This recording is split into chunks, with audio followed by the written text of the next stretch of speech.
Hi friends, welcome back to our channel AL Foodology. வீடியோக்குள்ள போறதுக்கு முன்னாடி மறக்காம நம்ம சேனலை சப்ஸ்கிரைப் பண்ணிட்டு பக்கத்துல இருக்கிற பெல் ஐகானை பிரஸ் பண்ணி ஆல் ஆப்ஷனை செலக்ட் பண்ணிக்கங்க.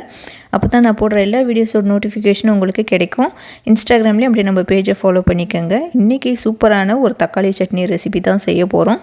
வாங்க எப்படி செய்யறதுன்னு பார்க்கலாம்.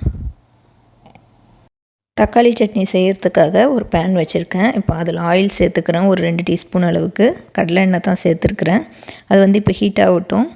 ஹீட் ஆன பிறகு ஒரு 1/2 டீஸ்பூன் அளவுக்கு கடலைப்பருப்பு சேர்த்துக்கலாம். அதை நல்லா ஃப்ரை பண்ணிக்கலாம். அது கொஞ்சம் கலர் மாதிரி வரட்டும். கடலைப்பருப்பு கொஞ்சம் நல்லா கலர் மாதிரி வந்த பிறகு ஒரு 5 பல் பூண்டு சேர்த்துக்கிறேன். ஒரு வெங்காயம் ஸ்லைஸ் பண்ணி வச்சுருக்கேன், அதை சேர்த்துக்கிறேன். காரத்துக்கு ஒரு 3 காஞ்ச மிளகாய் சேர்த்துக்கிறேன். நீங்கள் உங்கள் காரத்துக்கு ஏற்ற மாதிரி காஞ்ச மிளகாய் சேர்த்துக்கங்க. இப்போ இதை வெங்காயம் சேர்த்துட்டு லைட்டாக நம்ம வதக்கி விட்டுக்கலாம்.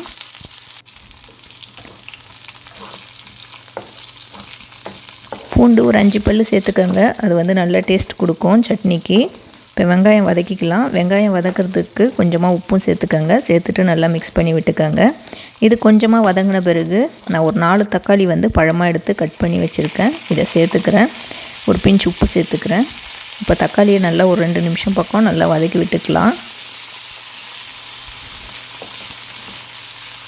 சட்னி செய்கிறதுக்கு தக்காளி நல்லா பழமாக எடுத்துக்கோங்க. அப்போ தான் நல்லாயிருக்கும் டேஸ்ட்டாக. வதங்குறதும் உங்களுக்கு ஈஸியாக இருக்கும்.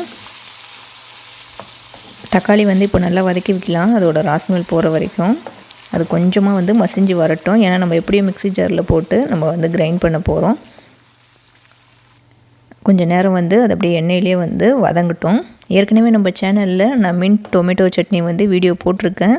ரெசிபி லிங்க் நான் டிஸ்கிரிப்ஷன் பாக்ஸில் கொடுக்குறேன். மறக்காமல் செக் பண்ணி பாருங்கள்.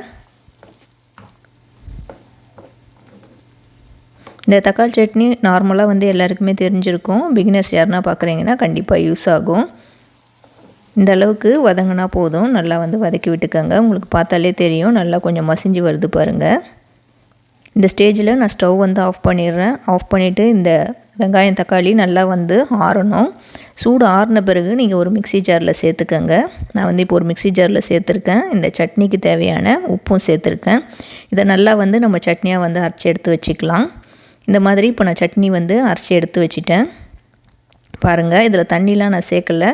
இப்போ இதை நம்ம தாளித்து விட்டுக்கலாம். சட்னி தாளிக்கிறதுக்காக ஒரு பேன் வச்சு அதில் ஆயில் சேர்த்துக்கிறேன். ஆயில் ஹீட் ஆன பிறகு ஒரு 1/2 டீஸ்பூன் அளவுக்கு உளுத்தம்பருப்பு சேர்த்துக்கிறேன். அது கொஞ்சம் செவந்த பிறகு நான் ஒரு 1/2 டீஸ்பூன் அளவுக்கு கடுகு சேர்த்துக்கிறேன். கடுகு நல்லா பொரிஞ்ச பிறகு கொஞ்சமாக கருவேப்பிலை சேர்த்துக்கலாம். இதெல்லாமே நல்லா பொரிஞ்ச பிறகு நான் ஸ்டவ் ஆஃப் பண்ணிவிட்டு இப்போ தாளித்ததை நம்ம எடுத்து தக்காளி சட்னியில் கொட்டிக்கலாம்.